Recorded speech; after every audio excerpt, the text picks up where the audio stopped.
So we have reviewed quite a few VR headsets by now, but this one is really special. This is the brand new Pico for Ultra, a $2,100 VR headset that promises to be the best standalone VR experience yet. Inside the box, you get the headset, a charging cable, a cleaning cloth, and 2 AA batteries. Unfortunately, no controllers were included with the Ultra, which is a bit disappointing since they are sold separately at $300 a pair. But is it worth the money? Let's find out. The unboxing experience for the Ultra is pretty similar to the other Pico headsets. 2 of them are used for inside-out tracking, and the other 2 are used to track your eyes. It's brighter, sharper, and has a wider field of view. The display is also fully serviceable, meaning you can replace it if something goes wrong. Even graphically demanding games like Cubism and O-Shape run well on the Ultra.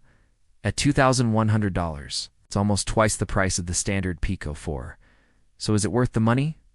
If you enjoyed the video, please hit the like button and subscribe for more content. We also have a social media page where you can follow us for updates.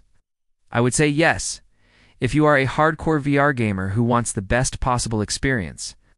But if you're not, I would recommend saving some money and getting the standard Pico 4 instead. The only time I experienced performance issues was when I tried to run Asgard's Wrath on the headset. The game ran at a choppy 30 FPS, which made it unplayable. Luckily, most games are optimized for the headset, so you shouldn't have any issues playing them. However, I do think many people will need to do this, since the headset has a very high resolution of 4,896 by 2,448 pixels per eye. It's so sharp that text looks extremely crisp, and you whoa and be able to see any screen door effect. The only problem with the display is that it has a slight rainbow effect when you're re-looking at bright lights.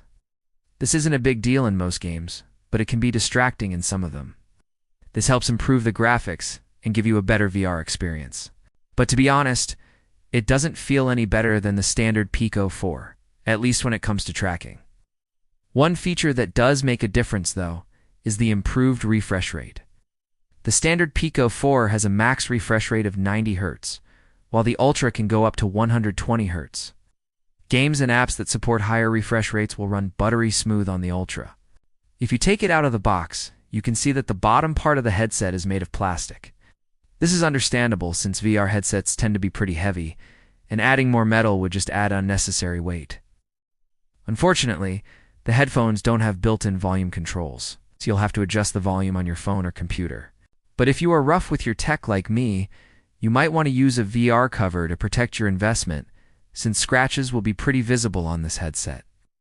The design of the Ultra is similar to the standard Pico 4, but there are some key differences. The most obvious one being the large black plastic eye cups that cover the sides of the headset. These help reduce the goated effect and make the headset more comfortable for people with glasses. Speaking of comfort, the Ultra is very comfortable, even for long play sessions.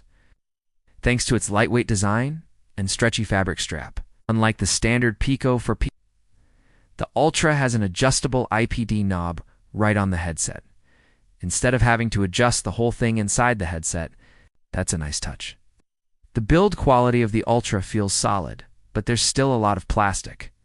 The Ultra comes with 2 options for playing VR content. The first one is through the headset itself. You can sideload apps from a PK mirror or install them from the Pico store, which has a growing library of apps and games. Most mainstream titles like Unplugged, Cubism, O-Shape, and Hand Physics Lab are available on the store. But the real power of the Pico 4 comes when you connect it to a computer. When doing so, the headset automatically switches to PC mode, where you can connect it to your computer with a single cable. This is great because it means you whoa and have to deal with tracking issues, since all the tracking data will come directly from the headset. Speaking of tracking, the Ultra uses 4 cameras to track your movement in VR. But the main reason you're probably considering the Ultra over the standard Pico 4 is the display. The audio is also very good on the Ultra. It uses a combination of headphones and the headset speakers to create an immersive soundscape. The performance of the Ultra is excellent. The Snapdragon XR Gen 1 chip runs everything smoothly without any lag or stuttering. Overall, the Pico 4 Ultra is a great VR headset, but it's really expensive.